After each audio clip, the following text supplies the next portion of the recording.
Among the many stark divisions that one can impose upon the human race, to divide the human race into two camps,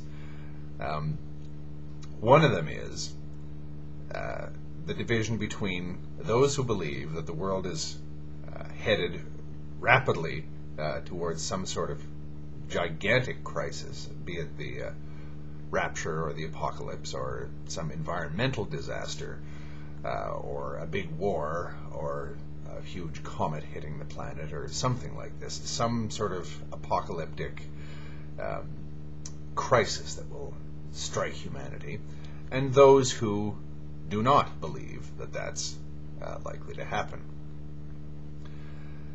And I have to put myself, to be perfectly honest, in the second group.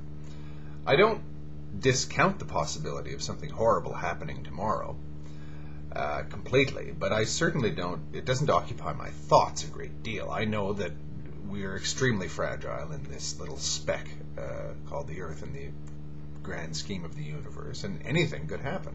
We're so tiny. I'm a human being, and life is so fragile. As soon as you're born, your life is hanging by a thread in many ways. But I don't allow that to preoccupy my thoughts, and I don't think that many people do. But there are those people who seem to have given themselves over to the notion of,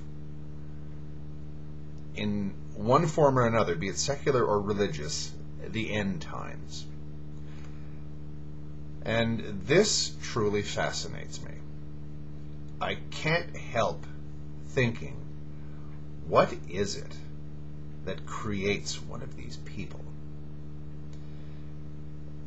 Especially the religious type, because the religious end time is so catastrophic, because not only is the physical world coming to an end, but the metaphysical world is going to be permanently changed along with it.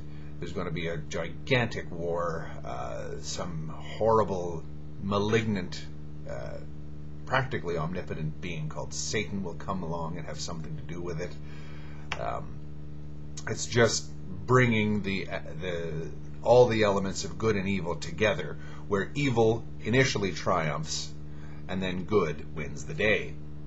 This is my understanding of the religious end times, the view of the end of the universe, the end of everything.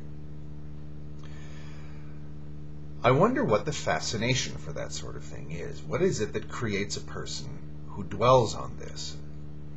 I can only come up with a few, and this is, I'm going to play psychologist again while denying again that I'm doing so, but the only explanations I can come up with is that at some formative period, people who are otherwise normal have been overwhelmed by a sense of fear. Fear robs you of your sanity. And fear can trump intelligence, it can trump common sense, it can trump just about anything. When you felt fear of a totally primal nature that has consumed you, I don't think that you can actually ever forget it. And I think after that point, you've decided that you're never going to be frightened like that again, so you're going to prepare yourself for the next big scare. And I think that's what informs a lot of the religious apocalyptic types, but I wouldn't be at all surprised if the secular ones, or the scientific apocalyptic types, believe what they believe for the same reason.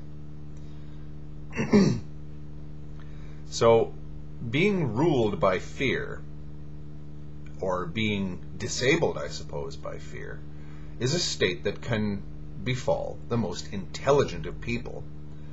And while they're not robbed of their intelligence afterwards, after they've recovered from the initial shock of such fear, the fear has a habit of overriding common sense and intelligence after that. Now, I don't mean this as an insult to people who believe in end times, religious people.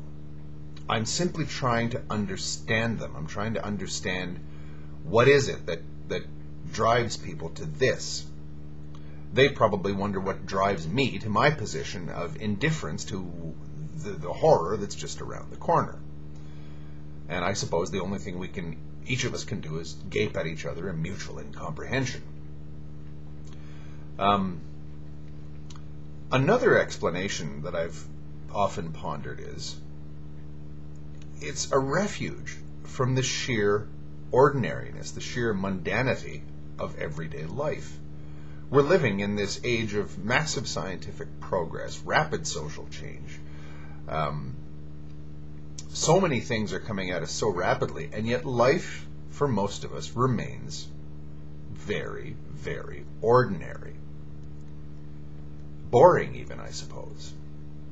And people, I think, have an inborn desire to experience the numinous, to believe that they're living in some dramatic period, or to experience the drama of adventure, of titanic changes, of epic events. And perhaps this desire to believe in the apocalypse is just a harmless way of living in an age that is extremely adventurous and extremely important, in spite of the fact that most of us are preoccupied with our mortgages and our lawnmowers. I'm just shooting in the dark here, because I don't, for the life of me, I don't understand the end times people. Another thing that I've noticed is that the end times people, or the more determined ones, and the more determined non-end times people, generally can't stand each other. They spend so much time ridiculing each other, or attacking each other, or getting some sort of malicious glee out of what is going to befall the other side, i.e., oh, when the apocalypse comes, you won't be laughing, or I can't wait to laugh in your face when the apocalypse doesn't come.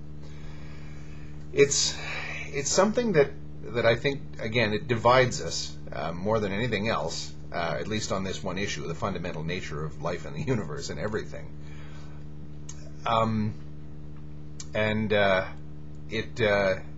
As a non-believer in the imminent end of everything,